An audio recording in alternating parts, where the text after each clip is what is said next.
네, 들으신 대로 지금 여야 관계는 요즘 날씨보다 더 싸늘합니다. 꽁꽁 얼어붙었는데요. 그럼 여야 대변인 연결해서 여야 관계가 왜 이렇게까지 됐는지 물어보겠습니다. 먼저 새누리당 강은희 원내대변인 전화로 연결돼 있습니다. 안녕하십니까? 네, 안녕하세요. 네, 어제 감사원장 임명동의안 단독으로 처리하셨는데 꼭 이렇게까지 했어야 됐나 이런 질문들 하고 있습니다. 어떻게 보십니까? 일단 감사원장 임명동의안은 지난 10월 30일 국회에 제출이 됐었습니다. 네. 그리고 20일 이내에 이 임명동의안을 처리를 해야 됐는데요. 지난 11월 14일, 15일 동안 여야 청문특위위원들은 감사원장 임명동의안에 합의하기로 합의를 1차 했었습니다. 네. 그러다가 15일 갑자기 그 인사특위에 불참을 하면서 임명동의안에 대해서 거부 입장을 표현을 의사를 보내왔는데요. 그러니까 저희 새누리당 입장에서는 민주당하고는 일을 하면서 어떤 합의가 이루어졌다고 하더라도 다시 뒤집는 일들이 자주 반복이 되니까 그 감사원장을 언제까지나 이렇게 공백 상태로 둘 수는 없다는 좀 굉장히 힘든 결론을 내린 상황이었죠. 네. 그리고 그 20일이라는 기간도 이미 11월 18일을 기점으로 해서 이미 훨씬 지났는 상황이었고요. 이런 입장에서 더 이상 국회가 일을 하지 않고 있다는 것은 국민들께 굉장히 직무를 유기한 상황이기 때문에 꼭 처리를 해야 될 일 중에 하나였습니다. 네. 그러니까 기다릴 만큼 기다렸다 이런 얘기인데 지금 민주당 박수현 원내대변인도 전화로 연결돼 있습니다. 네. 대변인 네. 어떻게 보십니까? 지금 강은희 원내대변인 얘기 들으셨죠? 예, 그렇습니다. 박수현입니다. 네. 글쎄, 좀 황당하죠. 단적으로 어제 밤에 어떤 그 여론조사 결과를 보니까 새누리당의 이번 그 직권상정한 단독 처리가 잘 됐다라고 한 여론은 30%인 반면에 잘 못되었다라고 한 여론이 48% 이르는 여론조사가 나왔습니다. 그만큼 국민도 이해를 하지 못하고 계신 것입니다. 더구나 저희가 이야기하는 것은 지금 현재 국정원을 비롯한 정부 기관의 총체적인 불법 대선 개입 문제, 이런 문제로 전국이 지금 첨예하게 대치가 되어 있는 이런 전국입니다. 그리고 어떻게 하든 기간 안은 지키지 못한다 하더라도 내년도 예산안을 내실 있게 심사를 잘해서 좀 연말 안에 통과를 시켜야 된다라고 하는 절체절명의 과제가 국회 앞에 공통으로 있거든요. 이런 와중에 이렇게 전국을 더욱 경색시키는 그러한 결정, 처리를 한 것에 대해서 저희는 이해를 할 수가 없고요. 그 다음에 지금 강은희 대변인께서 국회가 일을 하지 않고 있다라고 하는 모습을 보여준다. 늘 새누리당은 그렇습니다. 야당이 민생을 발목을 잡고 그래서 일을 할 수 없다 이렇게 이야기를 하는데요. 전혀 그렇지가 않습니다. 지금 결산도 시간이 좀 늦긴 했지만 어제 본회의 다 통과됐지 않습니까? 그 다음에 민주당은 전병헌 원내대표의 여러 가지 간곡한 호소로 예산이 가장 중요한 민생이다. 그러므로 예산심사에 치열하게 해달라 이런 부탁이 있었고 저희가 모든 상임위에서 예산심사를 열심히 하고 있는 와중에 이러한 의회 폭거가 일어난 것입니다. 네. 그렇기 때문에 좀 새누리당에게 부탁하고 싶은 것은 좀 그런 것입니다. 여당답게 좀 큰 형님 같은 마음으로 그렇게 야당을 함께 파트너로 인정하면서 일을 할 수 있도록 그렇게 분위기를 좀 만들어줄 책임이 새누리당에게 있는 네. 것입니다. 네. 그래서 이런 문제에 대해서 저희는 어쨌든 어제 말씀드린 대로 그 자체가 문제지만 그걸 하는 과정에 있어서도 법적 요건이나 위법성, 정당성의 부족 이런 것들을 어제 다 설명을 드린 바가 있습니다. 네. 절차적으로 문제가 있다는 말씀이시죠? 그렇습니다. 그 설명을 좀 드리겠습니다. 네. 어제 그 직권상정이냐 아니냐 이런 문제가 있었는데요. 결과적으로 이거 가지고 법리 논쟁하고 싶지는 않습니다. 다만 국회 선진화법이 생긴 취지가 무엇입니까? 국민들이 그렇게도 보기 싫어하시는 제발 몸싸움 좀 하지 마라. 이런 이제 국민들이 뜻을 받들기 위해서 국회 선진화법을 만들었는데요. 과거에 국회가 몸싸움을 하게 된 근거가 뭐냐면 바로 새누리당과 국회의장이 정당하다라고 주장하는 국회법 제76조를 근거로 들고 있습니다. 근데 그것은 뭐냐면 몸싸움을 할 수밖에 없는 과거 구태정치 또 근거이기도 합니다. 그래서 그걸 하지 말자고 선진화법을 만들었는데 선진화법에 의하면 천재지변이나 국가 비상사태에만 직권상정을 할 수 있도록 그렇게 되어 있습니다. 그럼에도 불구하고 과거에 거의 그 76조는 뭐냐면 직권 상정에 대한 이야기가 아니라 네. 국회의장이 의사 일정의 작성에 관한 그런 극히 아주 지역적인 그런 부분을 이야기하고 있는 것이거든요. 그걸 너무 확대해서 자의적으로 해석하고 적용하는 것입니다. 네. 그래서 이 문제는 절차적으로 좀 문제가 있다라고 생각을 하고요. 그 다음에 이제 그런 첫 번째 직권상정 요건을 불비했다는 문제를 말씀을 드리고. 네, 너무 길어지고 있는데요. 그렇죠. 예, 두 번째는 또 어제 저희가 민주당 의원들이 투표를 하려고 투표 용지와 명패를 받고 줄을 서서 기다리고 있었습니다. 그럼에도 불구하고 투표가 종료가 되지 않았다고 투표하겠다고 이야기를 했음에도 불구하고 의장은 일방적으로 종료 선언을 했거든요. 그렇죠. 자, 그런 문제들에 대해서 저희가 여러 가지를 지적을 하는 것입니다. 지금 강은희 대변인님? 네. 네, 지금 결국에는 지금 절차를 어겼다 이런 얘기인데. 네, 지금 민주당에서는 저희가 계속 주장하는 게 뭐를 합의를 하면 지켜야 된다는 겁니다.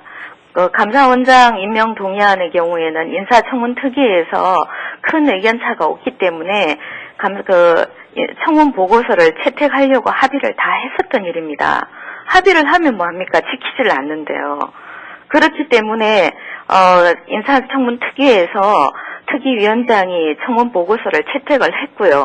물론 이제 저희들이 합의를 그 전에 했기 때문에 단독 처리를 했습니다만 이런 합의를 기준으로 해서 그 다음 이게 청문 보고서가 채택이 되고 나면은 본회의에 자동 상정이 됩니다. 자동 부의가 되고요. 자동 부의된 걸 바탕으로 해서 국회의장이 본회의 안건으로 올렸던 내용입니다. 네. 지금 민주당이 계속 주장하는 거는 새누리당이 거대 야당으로서 형님다운 아량과 너그러움이 없다고 하는데 저희 새누리당 입장에서도 계속 지금 오랜 시간 동안 참아오고 인내하고 사정하고 부탁하고 애걸복걸하면서 국회를 운영해왔습니다. 근데 이런 식으로 해서 계속 국정을 발목 잡으면은 어제 오죽하면은 김황식 전 총리께서 국회를 해산해야 된다고까지 하지 않겠습니까? 이런 식으로 국회가 아무것도 하지 못한다면 지금 민주당에서 주장하고 있는 특위와 특검의 경우에도 저희 새누리당 입장에서는 특검의 경우에는 지금 현재 수사 중이고 재판 중이니까 그걸 지켜보고 부족한 부분만 하자. 그런 얘기를 계속 제안을 해왔고요. 그리고 어렵지만 특위의 경우에도 당내에 있는 정부위원들이 반대하는 사안들에 대해서도 겨우겨우 설득을 해서 특위라도 해서 민주당하고 합의를 해서 국정을 끌고 가자. 이렇게 여러 번 제안을 했었습니다. 그렇지만 민주당 입장에서는 하나도 본인들이 마음에 드는 게 조금이라도 부족하다면 무조건 거부해서 지금 박근혜 정부가 출발해온 지 1년이 다 넘었지 않습니까? 민주당만 2012년 대선에 머물러 있는 시계를 돌려가지를 않고 있기 때문에 이런 막힌 상황에서 계속 국정을 그렇게 발목 잡으면 감사원장이라도 지금 요건이 맞았을 때 처리를 하지 않는다면 네. 일들이 진행이 되지 않습니다. 네. 그리고 민생을 계속 외치는 입장에서 네. 예산안 부분도 오늘 당장 거부를 했지 않습니까? 네. 이거를 연계를 해야 될 일이 있고 안 해야 될 일이 있습니다. 제발 민주당 입장에서는 옳은 것마저도 거부하는 이러한 행동을 계속한다는 것은 국민들도 이해할 수가 없다고 생각합니다. 알겠습니다. 물론 결국에는 결국에는 지금 일 좀 하자 이런 얘기신데 네. 근데 지금 민주당은 오늘부터 의사 일정 전면 지금 거부에 들어가신 거죠? 네, 저는 그렇습니다. 민주당이 의사 일정을 거부할 명분도 이유도 제가 좀 없다고 박지원 대변인 생각합니다. 말씀하시죠. 네. 네, 제가 좀 말씀드리겠습니다. 지금 말씀을 잘 들었는데요. 지금 새누리당이 좀 시각을 크게 가질 필요가 있습니다. 지금 국민들께서 어떤 생각을 가지고 있는지 새누리당이 참을 만큼 참았다라고 말씀을 하시는데 도대체 무엇을 참았는지 저희는 알 수가 없습니다. 지금 국민은 전체적인 그 국가기관의 대선 불법 개입이라고 하는 이 문제에 대해서 새누리당과 청와대가 단 한 발짝도 응답하지 않고 있는 문제에 대해서 국민은 정말 분노하고 있고 참고 있는 것은 국민이다라는 말씀을 드리고 새누리당이 그런 전체적인 시각을 가지고 이 문제를 바라봐야 된다라고 생각합니다. 그리고 지금 오죽하면 국회를 해산하게 해야 되겠다고 김황식 총리가 이야기했다고 말씀하시는데요. 아니, 강은희 대변인께서는 국회의원 아니십니까? 어떻게 국회를 해산해야 된다, 국민의 대표기관을 해산해야 된다고 하는 그런 전직 국무총리의 그런 말도 안 되는 망언에 가까운 그 발언을 인용하시는지 저는 이해를 할 수가 없고요. 그리고 국회가 일을 하지 않고 있다라고 말씀하시는데 잘 아시겠지만 국회는 수백 건의 법률안을 통과를 다 여야 합의해서 통과를 시킵니다. 다만 99% 이상의 법률안을 통과시키되 그중에 서로 여야 간에 쟁점이 되는 법안 몇 가지를 가지고 서로 합의를 시도하는 것이거든요. 그렇기 때문에 국회가 일을 안 한다라고 하는 것은 우리 강은희 대변인께서 국회를 스스로 그 품격을 떨어뜨리는 일이고요. 다만 국민들께서도 왜 여야 간에 그렇게 몇 가지를 합의를 못하냐라고 그런 지적이 있는 국민적 시각은 알고 있습니다만 적어도 각 당이 지향하는 정치적 지향점이 있습니다. 민주당은 주로 조금 더 낮고 소외된 곳에 있는 서민들을 위한 법률을 만들고자 하는 것이고 새누리당은 조금 더 그 이상의 저희들 주장에 의하면 부자들을 위한 그런 중산층 이상을 위한 그런 어떤 지향점을 가지고 있기 때문에 그것은 충돌할 수밖에 없는 것이고 어떤 것이든 저는 다 국민을 위하는 법이라고 보는데 그것은 시간을 가지고 서로 토론해야 된다 이렇게 생각하고요. 국회가 99% 이상 여야 간의 합의로 통과시키는 그 법률안들에 대해서 국회는 잘 일을 하고 있다라는 생각을 스스로 가져야 되고 또 세 번째는 야당을 자꾸 그렇게 발목 잡는다고 그렇게 몰아붙이지 마십시오. 왜 그러냐면 이런 사태를 만드는 것은 야당을 지금 이렇게 그 예산 심사장 밖으로 몰아내는 것은 여당이 그런 초조한 선택 이런 것들로 인해서 야당을 자꾸 대화 파트너로 인정하지 않기 때문에 야당이 이렇게 항의를 하는 것 아니겠습니까? 저희도 분명하게 민생을 챙기는 그런 정당, 제1의 정당으로 자리 잡고자 그렇게 노력하고 있고요. 저희는 한 번도 그런 비이성적인 판단을 해본 적이 없다는 말씀을 분명하게 드립니다. 네, 박 대변인. 근데 지금 일단 오늘부터 보이콧이 들어갔는데 네. 이게 무기한인 거죠? 그렇지 혹시 않습니다. 그렇지 않습니까? 그렇지 않고요. 어제 김한길 대표가 이야기했듯이 중단을 하되 오늘 그 기한과 조건을 의원총회에서 논의해보자 이렇게 말씀하셨고요. 네. 단 전제 조건으로 말씀을 드리는 것은 네. 이 예산이야말로 가장 중요한 민생이다라고 하는 입장을 저희는 여러 차례 밝혔고 그 예산 심사를 치열하게 해달라고 하는 전병헌 원내대표의 간곡한 부탁이 전 의원단에게 여러 차례 전달이 되어 있고 저희는 예산 심사에 지금 임하고 있는 중인데 아마 이것을 무기한할 수는 없을 것이고요. 저희도 오늘 합리적인 결단을 내리고 그렇게 해서 할 텐데 알겠습니다. 중요한 것은 새누리당이 민주당에게 그렇게 할 수 있도록 길을 열어주고 서로 대화를 해야 된다라고 하는 사실입니다. 네, 강은희 대변인 지금 좀 길을 좀 열어달라 이렇게 말씀하셨는데 네, 박수현 대변인 말씀은 모두 옳고요. 다만 우리가 한 번 더 냉정하게 살펴볼 필요가 있다고 생각합니다. 지난 올 7월 2일 이후로 여야 간에 특히 민주당 의원님들과 저희가 법안 소위를 통해서 법안을 논의해 본 적이 없습니다. 이거는 말씀은 그렇게 하시지만 실질적으로 상임위에서 여야가 다시 7월 2일 이후로 머리를 맞대어서 법안을 하나씩 심의하고 저는 법안을 심의하는 과정에 민주당 의원님들의 주장을 전혀 안 받아들이겠다든가 이런 말씀을 드리는 게 아닙니다. 법안 심의를 할 수 있는 기회를 만들고 할 수 있는 장을 만드는 게 굉장히 중요한데 현실적으로는 7월 2일 이후로는 그런 합의를 그렇게 법안을 가지고 논의를 할 수 있는 기회를 조차 가지지를 못했다는 겁니다. 그래서 꼭 새누리당이 원하는 법을 다 통과시켜야 되겠다는 뜻도 아닙니다.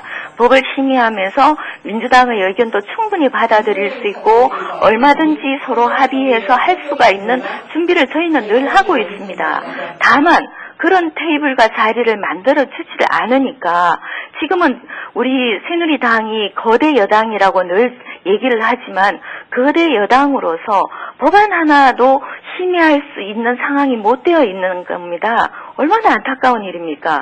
국민들이 선택해서 다수당을 만들어 주셨는데 그 다수당이 전혀 일을 하지 못하고 있으니까 국민들께서 어떻게 여당을 믿고 지지를 할 수 있겠냐는 거죠. 네. 그래서 테이블에 같이 나와서 법도 심의하고 예산도 하자는 겁니다. 알겠습니다. 어제까지만 해도 박수현 대변인들이 그 100번 오르신 말대로 그대로 하자면 그러면은 결산 의결할 때라도 들어오셨어야 한다는 겁니다. 네. 어제 정의당이나 무소속 의원들은 결산 의결을 같이 저희하고 다 동참을 했었습니다. 네. 이런 입장을 봤을 때 민주당 의원님들께서 혹은 민주당이 민생을 외치고 민생을 위한다고 하면은 지금까지 해왔던 형태의 일을 하는 스타일을 개선하지 않고서는 절대로 민생을 위하는 일을 할 수가 없다고 봅니다. 알겠습니다. 지금 시간이 별로 없어서요. 오늘 양당 모두 아침에 회의가 있으시죠? 네. 네. 앞으로 어떻게 하실지 짧게 말씀 좀 부탁드리겠습니다. 강은희 대변인부터 먼저 말씀해 주시죠. 네, 저희 감사원장은 국정 공백 때문에 저희가 불가피한 선택을 했다고 봅니다. 따갑게 비판을 받아야 될 부분도 있지만 이렇게 국정 공백 상태를 계속 지속하는 것은 옳지 않습니다. 옳은 일은 옳다고 얘기하고 옳지 않은 부분은 옳지 않다고 얘기해야 서로 의논을 할 수 있는 상대가 된다고 봅니다. 네. 새누리당 많이 노력을 하겠습니다. 민주당 의원들께서 마음이 상하신 부분에 대해서는 많이 유감스럽게 생각합니다만 다시 국정의 테이블로 나가서 민생을 위해서 국민을 위한 일을 했으면 좋겠다는 겁니다. 국회 네. 자체를 부정하는 게 아니고 아까 말씀드린 것도 오죽하면 그 말씀을 드린지 그 입장을 심정을 좀 이해해 주시길 부탁드리면서 거대 여당으로서 또 형님다운 여당으로서 앞으로 저희가 더 열심히 노력하는 것을 네. 말씀을 드리겠습니다. 알겠습니다. 박 대변인님. 예, 그렇습니다. 우선 강은희 대변인께서 민주당 의원들의 상한 마음까지 그렇게 헤아려 주시는 말씀을 해주신 데 대해서 감사하게 생각을 합니다. 어쨌든 지금 전국은 어떻게 되었든 간에 굉장히 꼬여있는 상황입니다. 강 대변인 좀 말씀하신 대로 옳은 일은 옳은 대로 그런 건 그런 대로 하자는 말씀 정확한 말씀입니다. 지난 대선 기간 중에 불법 대선 개입을 했던 그 잘못된 상황, 이 상황에 대해서 정확하게 진실 규명을 하고 책임자 처벌을 하자고 민주당은 옳은 이야기를 하고 있는데 거기에 대해 새누리당이 응답하지 않고 있기 때문에 이 모든 전국이 꼬여 있는 것입니다. 민주당은 그래서 적어도 대화를 해보자라고 4인 협의체를 제안했습니다. 그런데 여당이 거기에 대해 전혀 응답하지 않고 있습니다. 어떻게 대화를 하자고 제의하는 야당의 목소리를 듣지 않는 여당이 도대체 세상에 어디가 있습니까? 네. 그리고 감사원장 문제만 해도 그렇습니다. 양건 감사원장이 왜 물러났습니까? 이것은 독립성과 중립성을 지키기 위해서 정권에 밑보였기 때문에 자의반 타의반으로 그렇게 물러난 것 아니겠습니까? 그렇게 중요한 자리를 많은 문제가 있다라고 저희가 지적을 했는데도 이렇게 한 번에 야당과 더 대화도 해보지 않고 통과를 시킨 것, 이 부분은 새누리당의 오만과 그다음에 박근혜 대통령의 불통 인사 스타일에 대해서 다시 한번 나타낸 것이다 생각하고 네. 이번 계기를 통해서 다시 한번 새누리당도 좀 반성을 하고 청와대도 좀 다시 한번 돌아보고 그다음에 민주당도 야당으로서 정말 국정 운영에 협조할 것은 없는지 다시 한번 돌아보는 계기를 삼도록 그렇게 노력하겠다는 말씀을 드리겠습니다. 알겠습니다. 오늘 말씀 여기까지 듣도록 하겠습니다. 지금까지 새누리당 강은희, 민주당 박수현 원내대변인과 얘기 나눠봤습니다. 고맙습니다. 감사합니다. 네, 감사합니다.